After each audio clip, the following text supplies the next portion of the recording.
Welcome to Campus Spotlight, where we bring incredible guests to campus for insightful and inspiring conversations with our community. I'm Christian Raymond, ACC Radio TV Film Department Chair, and I'm thrilled to have our guests here today in Studio B, who is very experienced and accomplished in the world of TV broadcast and public media. Luis Patiño embodies the intersection of two influential platforms, Austin PBS and Univision.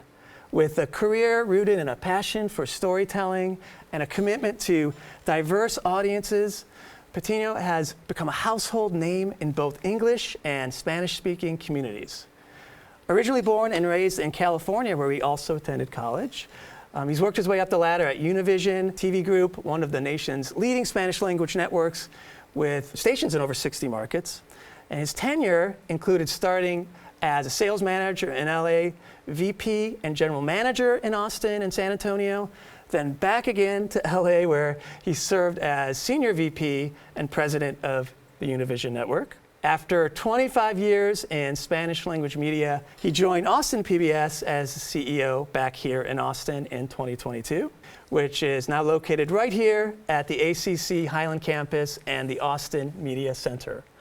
In this role, he's embraced the opportunity to shape the future of this Touchstone PBS station and lead it into a new era of innovation and excellence. Welcome, Luis, to Campus Spotlight. Well, first of all, thank you, Christian, for having me. Thank you, ACCTV, for having me and hosting this wonderful show. And quite frankly, for hosting Austin PBS here at these beautiful facilities. Oh, it's our pleasure. Let's go back to the beginning and talk about your time in California. So Sure. Can you talk about your upbringing and childhood and what it was like growing up in California and so forth? Sure. Well, yeah, it's always nice, I guess, to start at the beginning. Grew up in a little suburb just outside of downtown Los Angeles called Eagle Rock, which I always love to mention it when I can because it was a great place to grow up. Those of you that have heard of Occidental College, you may know of that university, and that is where Eagle Rock is. And a wonderful place to grow up, really diverse in every sense of the word. And that's where I went to grammar school. Shortly, thereafter went to high school at a local all-boys private high school. So I am somebody who went to private school pretty much his whole life, very blessed and fortunate. But that definitely shapes you in Sure. more than one way. Absolutely. So K through 8, high school, all boys school, which was, you don't see it too much in Texas, but in California it was pretty common. Yes. Yeah. Got it. Interesting. So what would you say are some of the experiences that shaped you as a kid when you think back that were like seminal kinds of experiences that you look back on and just help shape you as a person? Sure, yeah. sure. Yeah. I think one of the things that I always reflect on is, aside from your parents, right? For me, I was blessed to have an amazing father, amazing mother. And to this day, they have been extremely supportive of everything that I've wanted to do in my career. And I think that one of the things that really allowed me to embrace from a very early age this concept, this notion that I was living in this sort of duality of being 100% American and at the same time 100% Hispanic. My parents were immigrants from Mexico, from the state of Jalisco. And a city within the state of Jalisco, very well known for its mariachi and tequila, Guadalajara. All right. And from a very early age, almost every summer for a good period of time, I would visit and travel to Guadalajara and spend a couple of weeks there, Right. close to a month. And that starts to shape you because you start to learn a little bit about sort of this concept of you're not necessarily from here and you're not necessarily from there, right? So as a child, I think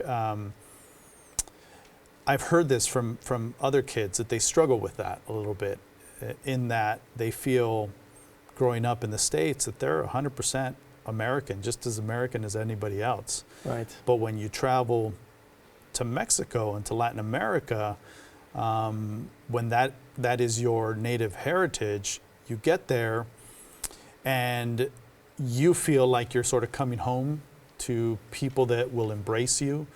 And sometimes you feel that they see you as sort of something different, as the American, as not being Mexican enough, Hispanic enough.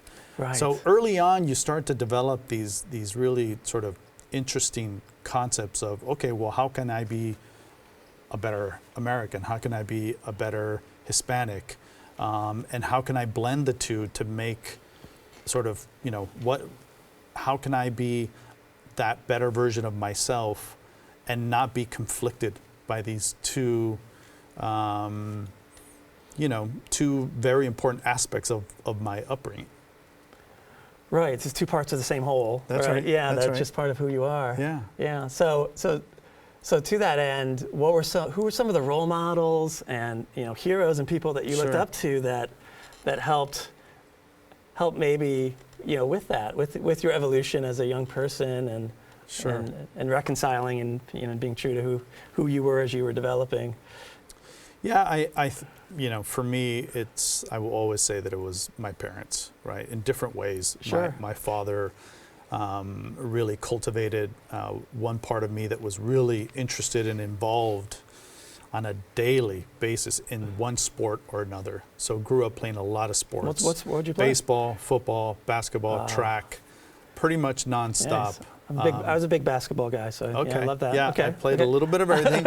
And my dad was the coach, right? So it was the sort of typical situation where my dad was the coach. We'd go from football season to basketball season to baseball season into the summer baseball, and was really blessed to have him by my side and really supportive. And that really helped to shape, you develop a competitive nature. For sure. You develop a real concept for camaraderie and teamwork and the importance of that. And discipline, and right? Discipline. As far as like goal setting and That's right. accomplishing things, right? That's right. And I think with my mother, she was always, for her, it was really important that we never lost our roots. Right. She was one of the reasons that we always spent the summers in Mexico. For her, it was really important that I grew up bilingual, which fortunately, thanks probably to her, I am pretty fluent in Spanish and can go back and forth. And because of that, I've now been able to impart that on my kids who are both bilingual and carry on that generation. And that's something that we don't take for granted. I certainly don't, especially having lived here in Texas now and having learned about some of the social implications of parents purposely not teaching their kids Spanish, which I understand why now. And it was very unfortunate what was happening during those times. But I was really blessed to have that sort of duality of cultures and being really proud of it. So I was always proud to be able to speak Spanish. I was always proud to be able to say that I was an American first and foremost, but I came from immigrant parents from Mexico, and had that duality. And I think that started to create an interest in what later became the interest in media, the interest in Spanish language media, watching television with my parents, watching, Happy Days and Laverne and Shirley and all the shows that I grew up. I'm a kid of the 80s. Right, sure. Yeah, right? Me too. Yeah. And so I watched those shows too. Yeah. Those were my shows. Yeah. The A-Team a little bit later. Oh, yeah. So who can forget Mr. T? That's right. Who can forget Mr. T? But at the same time, I was watching shows that some people might remember. They were called Siempre en Domingo. So this was a show that lasted about 6 hours on Sundays, and it was basically an entertainment variety show. Yes. And then on Saturday nights, who can forget Don Francisco, Sábado Gigante? Yes. So you start to see that it's an upbringing, again, of duality, where you are, 100% embraced in playing baseball. Biggest Dodger fan you're going to find probably in Austin, right here. I bleed Dodger blue. So grew up going to the Dodger games. Nice. Grew up as a LA Rams fan the first time. Yes. LA Raiders fan. You know, Lakers fan or Clippers LA fan? Lakers, not Clippers. Okay. LA Yeah. Lakers. I was a Lakers fan too. Yeah. So okay. Yes. Yeah.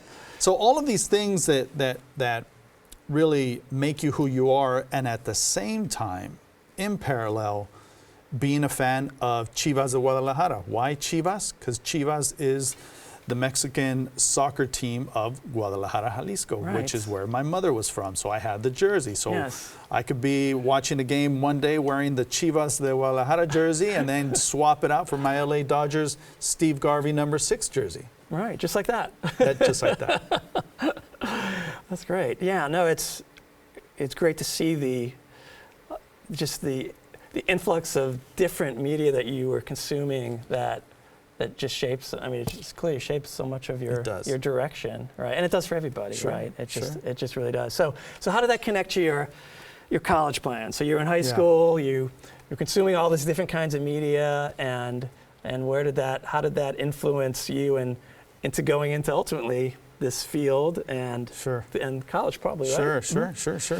Yeah, well, I was really blessed to have a professor at Cal State Los Angeles, which, you know, I kind of went the unconventional sort of track, and I was working while finishing school. For me, that worked out really well. It's not everybody's path, but for me, it was mine.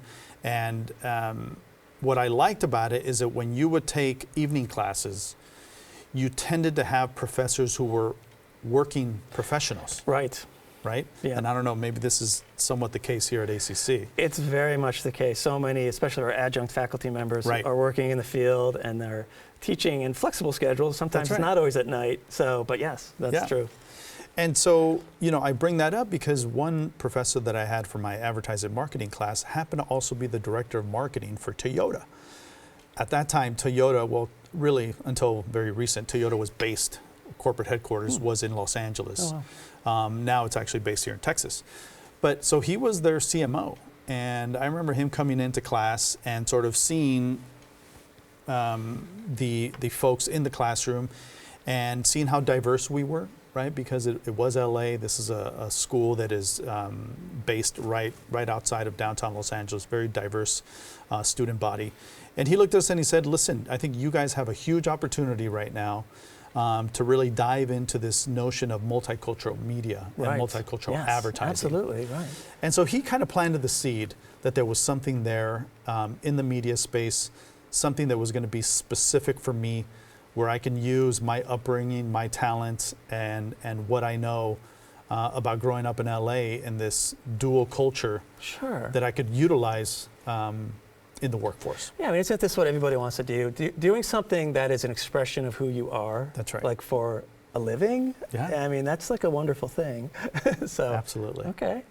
So what was like a best part of your college experience? I mean, so it sounds like this professor was maybe one of the things, or just that experience. I really do, because I attribute that to sort of really setting off a spark plug in me to say, you know what, I'm going to go after this. So I'm going to start reading the trades. I'm going to start, subscribing to my Adweek magazine and Media Week magazine. Some people will remember that. Now they're all probably digital publications. But the last 2 to 3 pages of those magazines had the want ads, basically. Right. So that's where they would hire you. Yeah. Junior media, blah, blah, blah. Remember the copywriter. The want ads, looking through newspapers and magazines for the want ads. So this same professor is the one that told us, you guys need to subscribe to all these. They have student discounts. You need to subscribe to the Wall Street Journal, to Billboard Magazine, to Adweek, to Variety. And that kind of helped to start to foster this real excitement about getting into the business. Sure, that makes sense. So we're going to take a short break, but stay with us. Watch and learn like never before with all the best ACCTV shows, student-led programming, and brand new content on the brand new ACCTV app. Oh, it's on Apple, Roku, Amazon, and Google Play. Download the free app on your phone or your smart TV. My name is Larry Davis, and I serve as the Vice Chancellor of Belonging and Purpose at Austin Community College, and I host an ACC TV show called Voices Uniting Everyone, where we dive into the incredible work with faculty and staff happening here to facilitate a great experience for our students, helping them to succeed, persist, and graduate. We'll also hear from student guests who talk about their perspectives in the classroom and more about the student experience at ACC. Let us change our world one student at a time. Be sure to tune into Voices Uniting Everyone, only on ACCTV. Welcome back to Campus Spotlight, where we are here with Austin PBS CEO, Luis Patiño. So we're talking about your college experience, and sounds like it was an amazing experience in California and so forth. So after you graduated, and what was your first job, and what was that like? I'm always talking to students about this a lot as far as helping students get that first job, which can be really hard. So what was yours? So like I mentioned to you, I was actually working while I was going to school. So I considered my first real job was the job that I had as I was taking classes at Cal State LA, and that was with Kaiser Permanente, which is a healthcare provider, otherwise known as an HMO. Very prominent and very well known in California. And I worked in the marketing department, which was kind of interesting because it's a healthcare provider.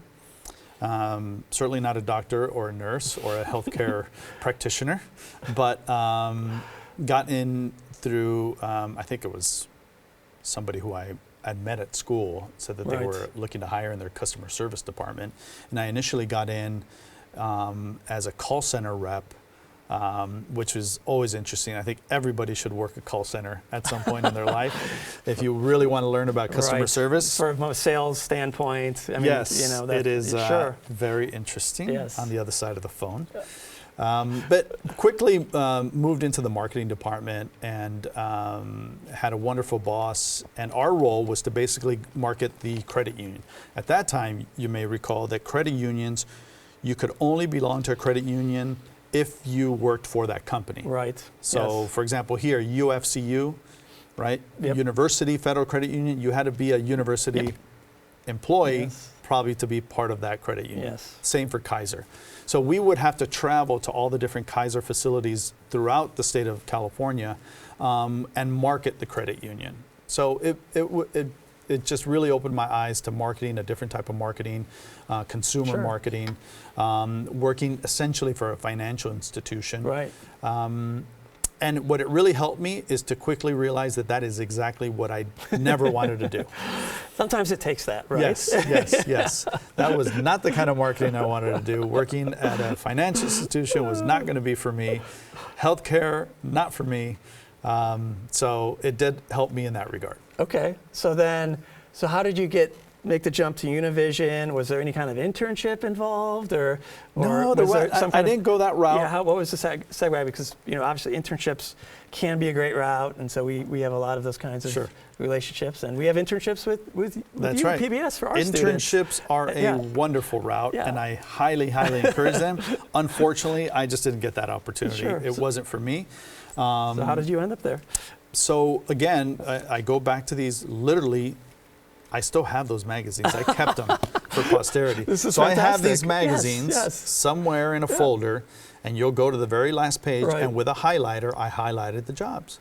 Well, one of them happened to say, we are hiring Univision San Francisco National Spot Sales Assistant.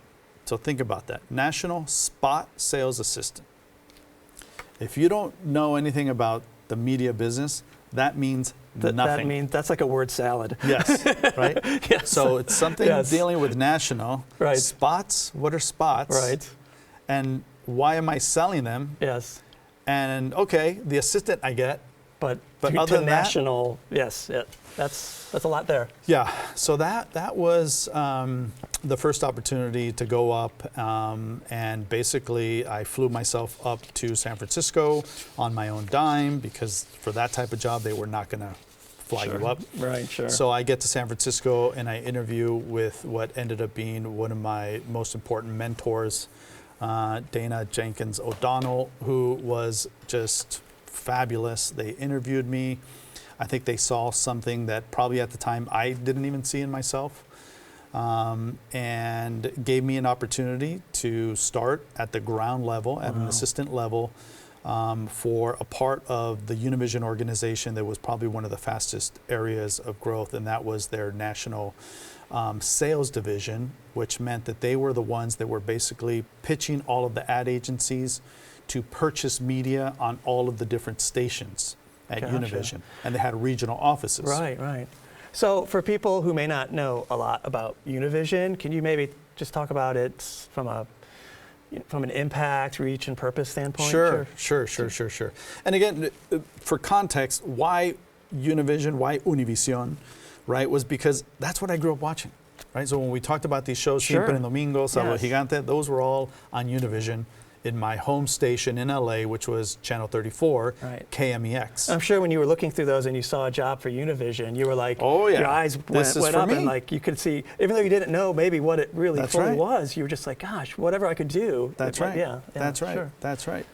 And so, you know, having had that opportunity really allowed even me to learn more about what Univision was, because I knew it from a consumer point of view as a viewer. Sure. But I got to learn quickly that it was one of the fastest growing media companies in the country. It was a company that was really formed out of social purpose. I quickly learned that it was created here in Texas. Many people don't realize that Univision in its first form was not even called Univision. It was called Spanish International Network, SIN. So for obvious reasons, the call letters SIN probably did not work out so well. Didn't stick over time. Didn't stick. Yeah. So they chose to change the name eventually. But you're talking 1955. Right. In San Antonio, Texas. And those of us that know a little bit of history about South Texas, you know, there were places where you couldn't even speak Spanish. Right. So when you talk about a company like Univision, you're really talking about an organization that was built by these pioneers who created really a platform to give voice to the voiceless, is the way I like to describe it. Right. And that's what it was built on. That was how it performed for many, many years.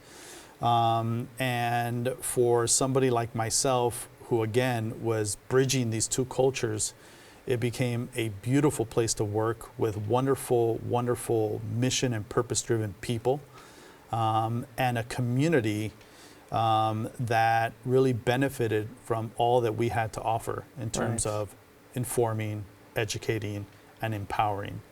So Univision, I think to this day, really continues to be the prominent media entity in terms of really reaching and engaging the Hispanic audience of the U.S. Right, which is fantastic. Okay, so you were in the sales side, right? And you felt like you were working for a company where you were making a difference. That's right. Which is fantastic. So then you moved into management. So can you talk about that a little bit and how that was different and how that evolved? Sure. I would say that I was patient, and it was a time where... And you moved in the larger markets too, like San Francisco. Yeah, I got really right? lucky that I started in San Francisco. Also very fortunate that at the time Univision had a training program. So this was very common in the media landscape, that if you worked for ABC, NBC, CBS, or one of the large sales entities, that they would actually send you through a training program. Right. And at that training program, which was in New York for Univision, I got to spend close to 6 weeks. That must have been an exciting thing to move and then end up in New York and spend time there. Yeah, it was a wonderful experience. That was fun. That was almost too much fun. Yes, I lived in New York for a while working on a TV show, and that's a similar experience. It was great. And there you kind of learn, all of the tricks to the trade and about Nielsen ratings and, how do you calculate Nielsen ratings? What's the methodology? You learn a little bit about research and how to utilize research to tell your story and to convince advertisers and brands that your media is worth them purchasing. Right. You learned more about Univision. We had executives come and talk to us. So from there, you got to basically not get your pick, but from there stations would sort of raise their hand and say, hey, I need somebody in El Paso, in Sacramento, in Fresno. And I was really blessed to get an opportunity to go to San Diego. Nice. So from San Francisco, I Lovely went city. to San Diego, Yes. close to home, Right. but not too close to home.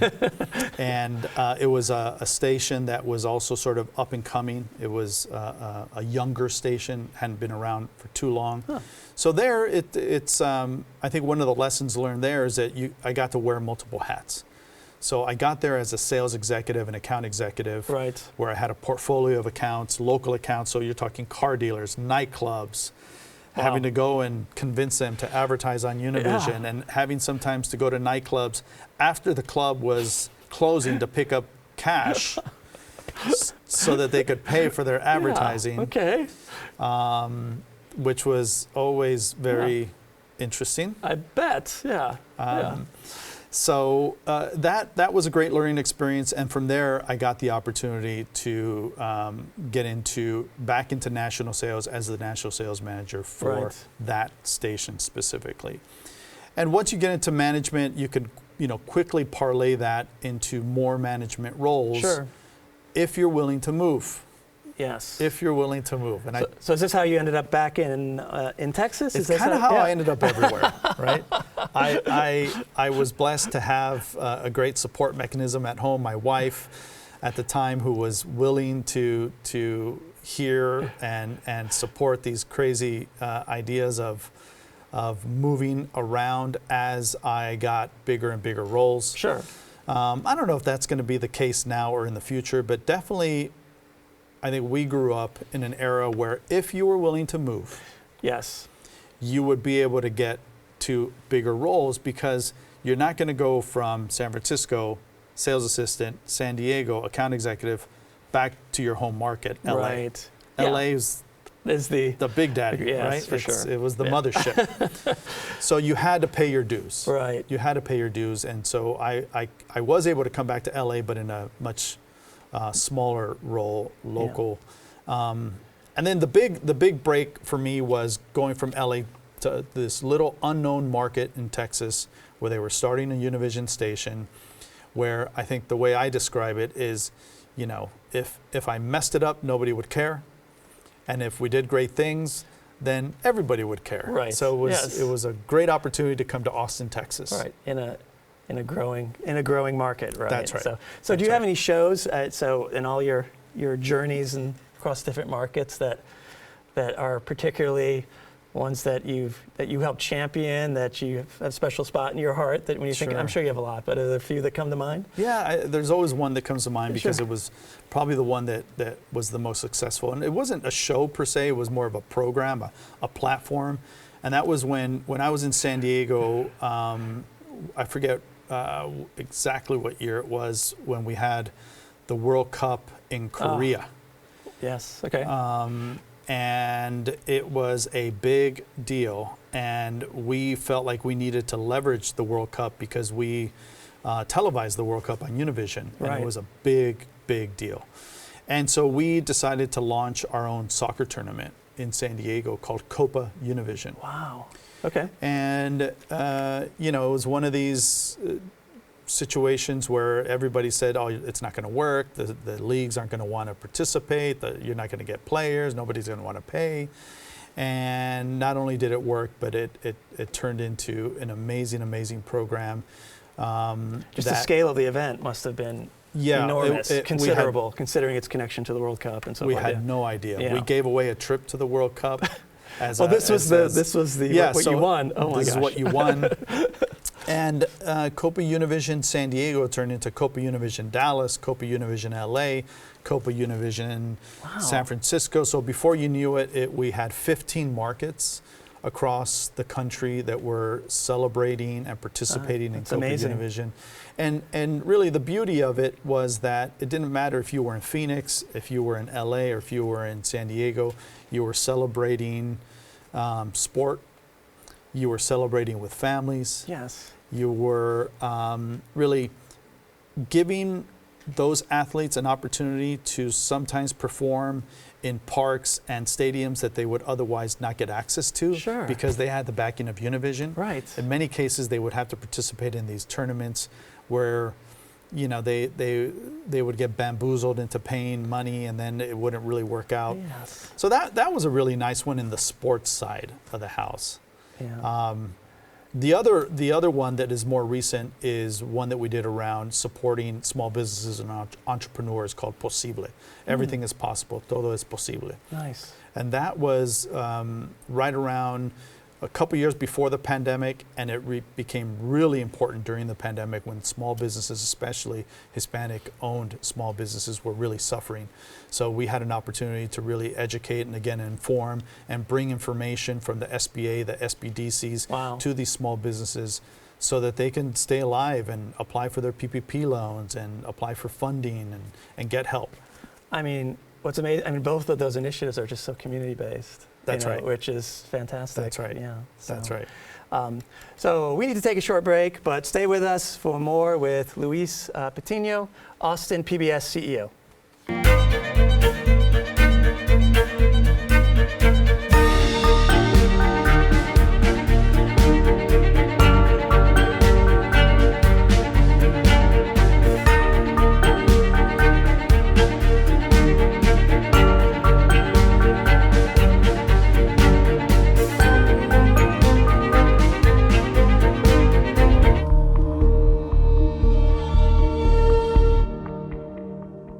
Welcome back to Campus Spotlight, where we are talking with Luis Patiño from Austin PBS. Okay, so let's flash forward a little bit. So you're March 2022, you started Austin PBS, and it's the next chapter. And so how did this opportunity come about? Yeah. And how did you end up here where Yeah. we are now? Yes, yes. Well, it was definitely a blessing, and I see it that way. And you know, life is sometimes very interesting in how things happen. Sure. And in my particular case, I was coming up on my 25th year anniversary at Univision. And again, I have nothing but fond memories, wonderful friends that I made there, great accomplishments, and did so much for me and my family. But it was you know, you started to sort of see the writing on the wall that it was changing, Sure. that you know, they were really shifting their attention and their focus to streaming, which I don't disagree with. But that didn't really play too well for somebody who grew up in the broadcast side of the business, running local Right. TV and radio stations. Yes. So, you know, it had been a couple years where I think probably me and many of my colleagues started to think, okay, what is the future going to mean for us, for those of us that aren't necessarily on part of the plans, Right. at least not the business units that we're running. So I started to get really interested in public media. And it all started really when I was a member of the PBS board. So when I was running Univision here in Austin, I actually got an opportunity to be a member of the board of directors of KLRU. And so I learned a lot about the station then, started to learn a little bit about public media, met Evan Smith at the time, Sure. who was doing his thing at the Texas Tribune and doing it very well. Got to see what had been born from the Texas Tribune with Emily Ramshaw and the 19th, and saw what she was able to do. And quite frankly, I started thinking, you know, there might be an opportunity for something in the public media space that marries what I've done with Univision in this sort of purpose and mission-driven media organization, and public media, and reaching out to communities that need to be informed, that want to be informed in a very sort of community-focused way. And you know, at one point I started thinking about maybe doing my own thing. Right. And it was not too long after that I actually got a call from some folks who I had been on the board with, who started telling me that there might be an opportunity here in Austin to come back home. I do consider this my home. Sure. And Yeah. and then little things. My daughter got accepted to UT, so as an out-of-state applicant, how could you not come back? So that happened, and then we had fortunately we had a home to come back to. Right. And as I got to meet some of the folks on the current board of directors of Austin PBS, some of the staff came to these beautiful facilities, and it was just one of these situations. It was a match made in heaven for myself. Right. And a great opportunity. For sure. Yeah, it seems like community media in today's day and age, as we were talking, has never been more important. That's right. From many standpoints, when we see what's going on in the world. So what's your vision and the mission of PBS as you've been getting settled and looking at that big picture specifically for PBS? Sure. I think the first thing, it's always important to recognize, the pioneers that were here prior to one, taking over in a job like mine. And, before I got here, they had 60 years of success, right? Sure, there's always going to be struggles, ups and downs, but by all indications, KLRU as a station, even before it was just KLRU, it was KLRN, right? Because it was combined with San Antonio. It's been a station that has always been highly, highly recognized for its educational programming. Yes. This year we're celebrating 50 years of Austin City Limits. So it's a station that has always been innovative in the type of programming that they produced. A lot of people don't know, and we're going to try and make it so that is not the case anymore, but a lot of people don't realize that KLRU also back in the 70s created the first bilingual educational kids program. Wow. This was a couple years right after Sesame Street. So a lot of people don't realize that was actually born here. So there's a lot of great work and great people, board members, executives that really made KLRU what it is today. And my job really has been to come in and sort of celebrate that legacy that made us who we are, and also try and create a sustainable business model so that we can be here for another 60 years.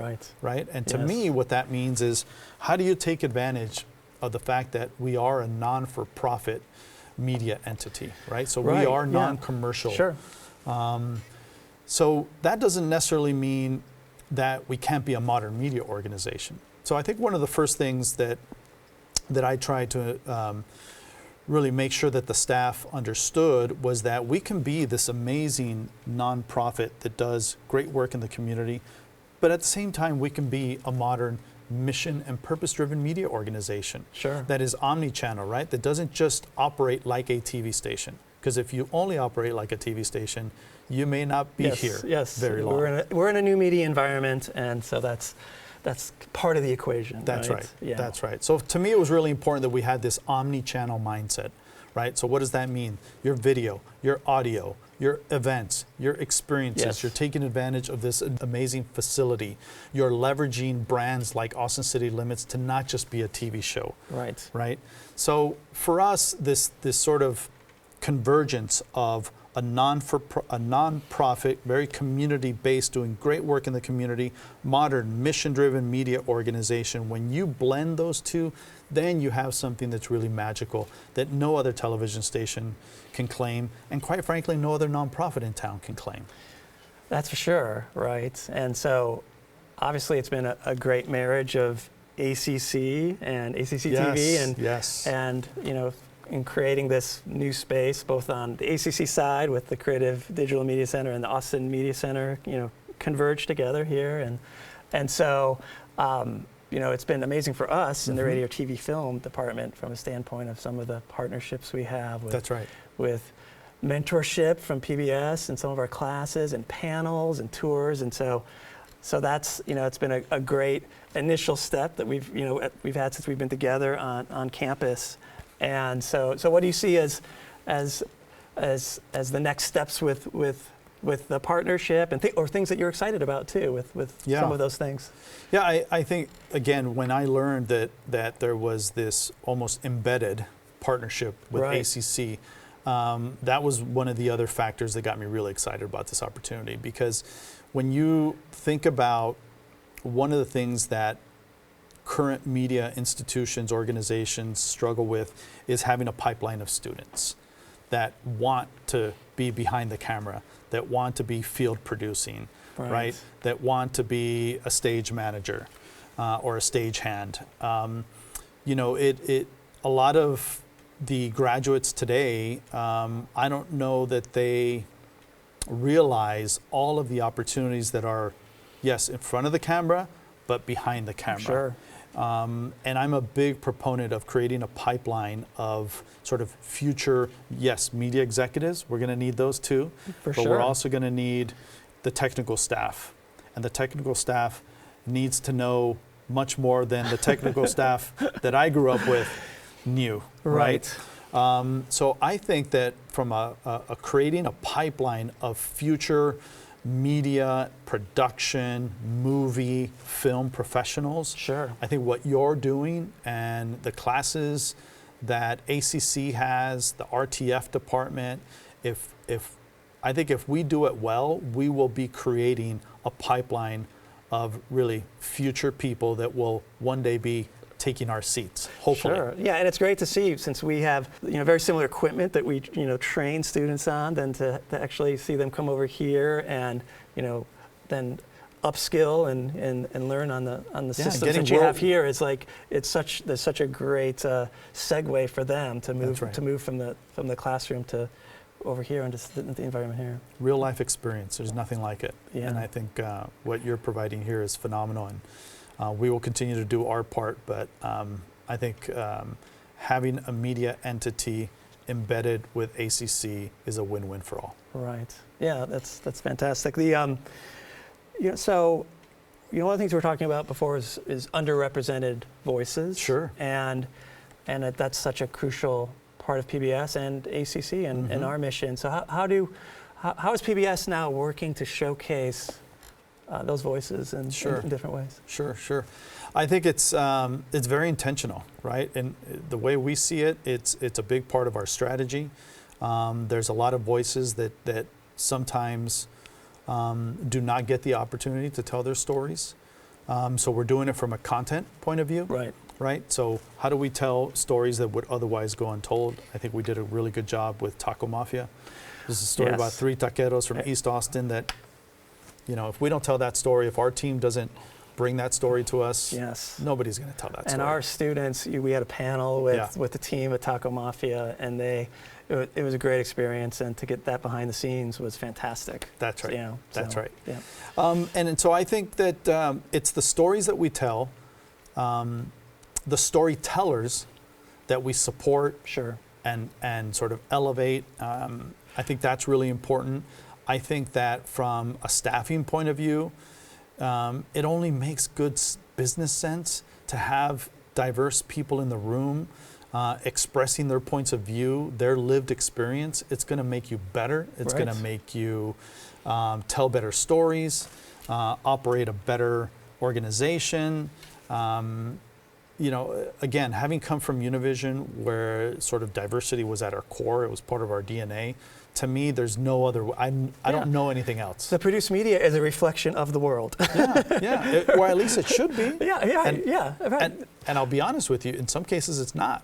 So I think that we need to continue to do our part to sort of elevate voices, to create these pipeline of students that eventually will be in roles like yours and mine, that will be decision makers on green lighting projects that are, also in front of the camera. We need more people in front of the camera, but we need a lot more people behind the camera making the decisions as to what gets done. What gets done, supporting the really authentic voices and storytellers of the future. That's right. For sure. That's right.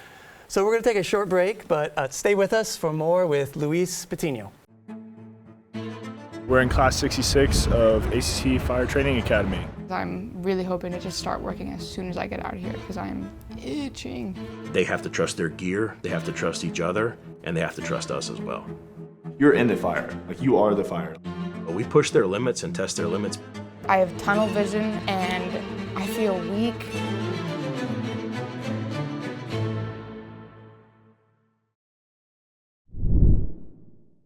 Welcome back to Campus Spotlight, where we are talking with Luis Patiño, CEO of Austin PBS. So this year's a big one with ACL, and Austin City Limits is celebrating 50 years on the air, which is insane and amazing and awesome. So what are plans for the big milestone celebration? Oh my God, so many plans, so many plans. The team has been working really since probably a year ago. Wow. So we've been planning this almost going on 2 years, which still doesn't seem like it was enough time. But it's a huge milestone, right? It's a huge milestone for the staff. You have a lot of folks on our staff that have been here almost all 50 years. You know, starting with our executive producer, Terry Lacona. Wow. Who, you know, I think he's maybe 47 seasons of the 50, somewhere thereabouts. Producing, booking the acts. It's That's amazing. Yeah. I mean, our audio guru, David Huff, also, I think he's been all 50 years, I think. So you've got an amazing crew of professionals where this has been their life's work. Yeah, and it's such an iconic show. Yeah. And it's wonderful that we can say that, to have the team be as iconic as the show itself. That's right. Yeah. That's right. That's right. And, you know, in terms of just what we have planned, we've really been celebrating in earnest since last Austin City Limits Music Festival. So since last October of 2023, Sure. that's really when we launched the campaign. Right. And we've been doing a number of events. We've been celebrating with a wonderful season of tapings. One of my favorites to date was the Juanes taping. Colombian world-renowned artist Juanes, who got the room moving and shaking like I haven't seen in a long time. That's saying something. Yeah, that's saying something. I've seen it shaking pretty good. Yes, yes.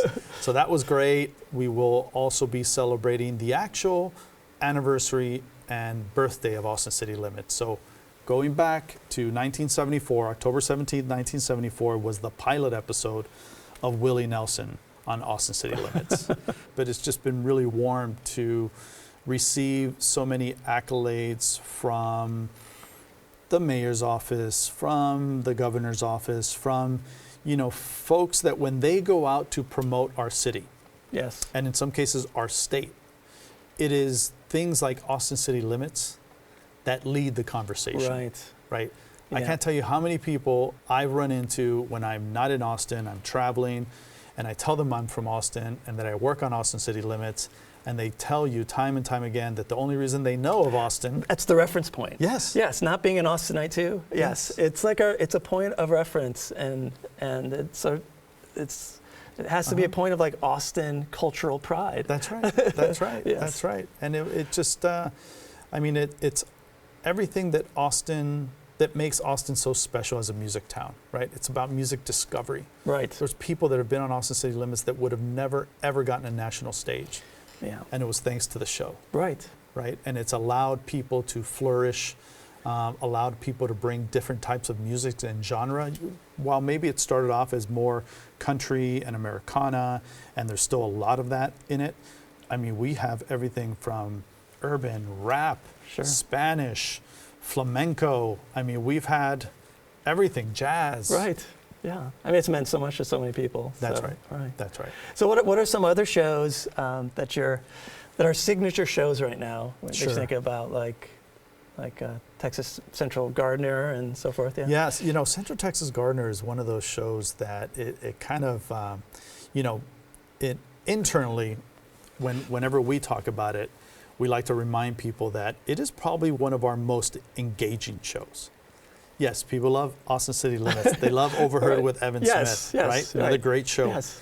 But in terms of fandom and people who Right. just love the show Right. and stream it from all over the country, It's like a consistent.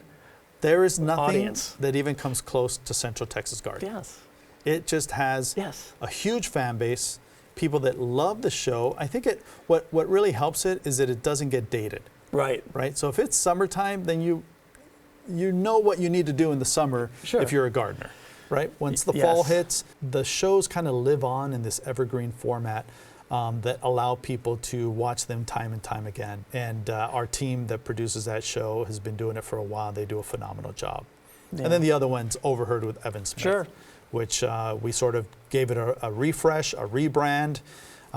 We came back to having in-person studio audiences We came right to next one. door. We came to the Jake Tapper taping. Oh, that was a great one. With some of our students, and it was a wonderful experience. Yeah, very exciting. So he's back, and we'll be back again in the fall with a new season.